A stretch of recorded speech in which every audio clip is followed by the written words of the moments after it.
Today I'm going to answer some questions that were posed to me in the forums about being indie. So, firstly, I'd love to hear you discuss what led you to leave the corporate world and go indie.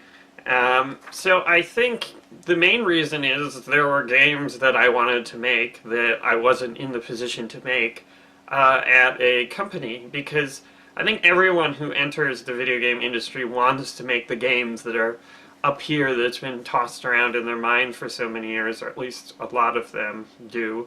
But because there's so many people with ideas and so few, teams, it's difficult to have your games made versus other people's. And certainly, I was in a position, the lead gameplay programmer, where I wasn't really on the design side. I wasn't really someone they pulled for ideas, which,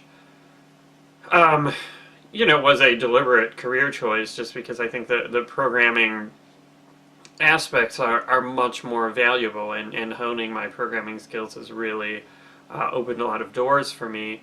But it's definitely difficult to be in a position where you have all these great ideas, or at least you think they're great ideas, and you can't really execute them. And I think even people with creative directors and lead designers, run into this situation too, because it's like sometimes, hey, guess what? You're making, Star Trek, the motion picture, the game, and I don't know how did the team on the game. I know that people were throwing the development team under the bus, but they may have been stuck with, an impossible scenario where they just didn't have the budget or the time to make a great game. And I don't know, I think some guy at Paramount lost his job because J.J. Abrams didn't like the game and it was a financial failure and stuff. But it's like, hey, if you give people not enough time, not enough money, what are they going to do with it? And certainly I don't know how passionate they were about creating the best Star Trek game in the world. I don't know.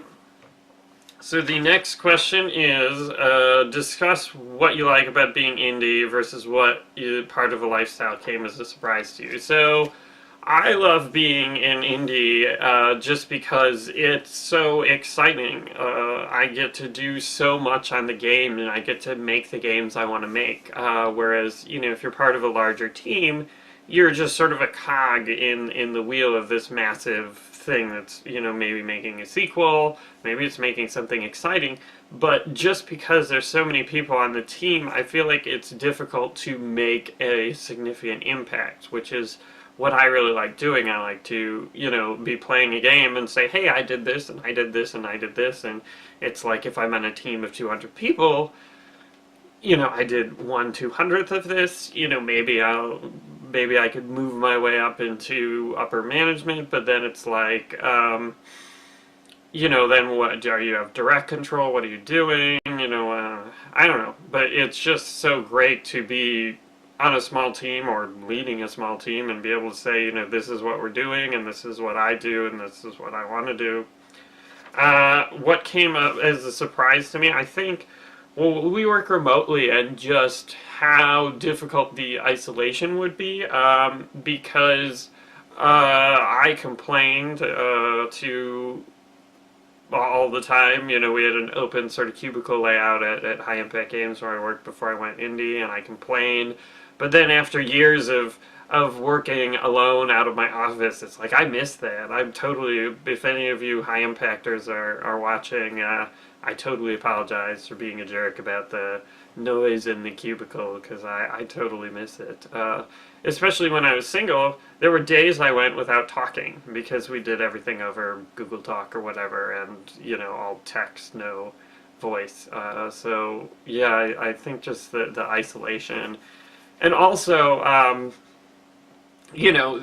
guess just the amount of effort all the other things besides making the game would take, marketing, getting the word out about your game, getting people excited, maintaining that community, that sort of thing, really takes a lot of time. And of course the paperwork for applying for licenses and blah, blah, blah, blah, blah. So yeah, it's more work. In my darkest moments of retrograde, did you ever question your decision to go indie? Yes, all the time. I regretted it constantly. or have you just known it was right for you all along? So I guess what I would say is I feel like it's, well, I feel like I'm right for it, but I'm not sure it's right for me, if that makes any sense. I mean, I felt like indie game development was exactly what I wanted. It was exactly, all my dreams, but just because things weren't going well, and certainly after the financial disaster on retrograde, I thought like, hey, maybe I can't do this for whatever reason, even though it's what I really want to do. It's just, uh, you know, um, I forget which I said, if it was not right for me or I'm not right for it. I don't know. I put some thought into it, but now I don't remember which was which. But basically, like, I want to do it. It's not something I can do because my skill set or my luck or my whatever sort of nebulous thing just won't mesh. So I mean, had the Neverending Nightmares Kickstarter failed, then I probably would be sending out resumes. And I mean, I'm not trying to bash on AAA game development. I had a lot of fun doing it, and there's definitely still some exciting things going on there. But it's just personally, I'd rather do indie games. I'd rather completely try these new and crazy ideas that just aren't feasible when you have $60 million riding on the success of a project.